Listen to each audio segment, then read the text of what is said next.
लेकिन पुलिस जब यहां कार्रवाई के लिए पहुंची तो लोगों का भारी विरोध झेलना पड़ा, जिसे दबाने के लिए बल प्रयोग किया गया। लाठीचार्ज, आंसू गैस के गोले से लेकर दर्जनों गिरफ्तारियां की गईं। चीन के अधिकारियों ने प्रदर्शन को कानून व्यवस्था में बाधा डालने वाला गंभीर अपराध माना और फरार प्रदर्शनकारियों को धमकी देकर 6 जून तक सरेंडर करने को कहा है, नहीं तो क्रूर सजा भुगतने की चेतावनी दी। अब सोचकर देखिए कि चीन में मुसलमानों के साथ किस हद तक बेरहमी की गई है, लेकिन इसके विरोध में दुनिया के किसी भी कोने से कोई आवाज सुनाई नहीं दी।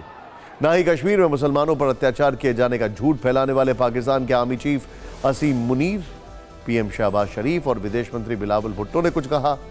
ना ही मुसलमानों का खलीफा बनने की कोशिश करने वाले तुर्की के प्रेसिडेंट अर्दोगान ने कुछ कहा।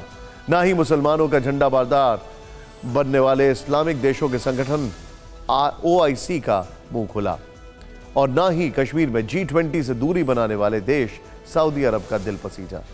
हैरानी की बात तो यह है कि तालिबान भी चुप है, और हो भी क्यों ना हो, पैसे चीन से जो मिलने वाले के हैं, मिलने की उम्मीद है।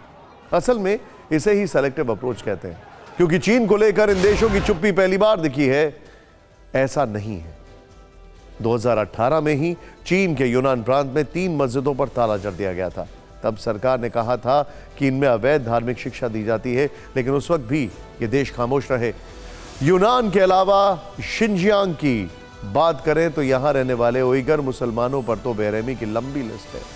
यहाँ इनकी आबादी 1 करोड़ 20 लाख के करीब बताई जाती है, और 2019 में ह्यूमन राइट्स वॉच नामक संस्था की एक रिपोर्ट से खुलासा हुआ कि शिनजियांग में उइगर मुसलमानों को कुरान रखने पर चरमपंथी कहा जाता है।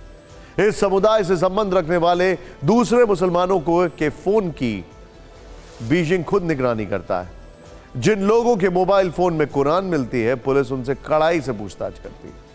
चीन के एक स्कॉलर एड्रियान जेंज ने 2020 में खुलासा किया था कि शिनजियांग में उइगर महिलाओं की जबरदस्ती नसबंदी कराई जाती है, और 2021 में उइगर राइट ग्रुप ने आरोप लगाया था कि यहां के 630 इमामों को गिरफ्तार किया गया था, जिनमें से 18 ने जेल में ही दम तोड़ दिया।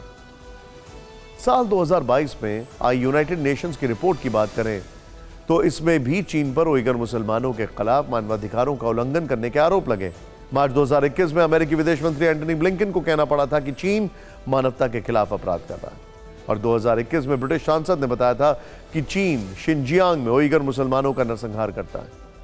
इसके अलावा कई मानवाधिकार समूहों की रिपोर्ट में पहले भी खुलासे होते रहे हैं कि करीब 10 लाख से ज्यादा उइगर मुसलमान चीन में कैद हैं।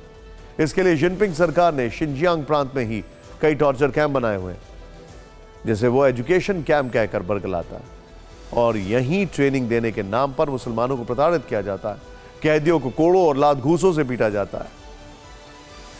कई दिनों तक उन्हें सोने नहीं दिया जाता है। छोटे कैंप में भूखे प्यासे रखकर कैद किया जाता है, और ऐसे में अगर कोई टॉर्चर कैंप से भागने की कोशिश करता है तो उसे गोली मार दी जाती है।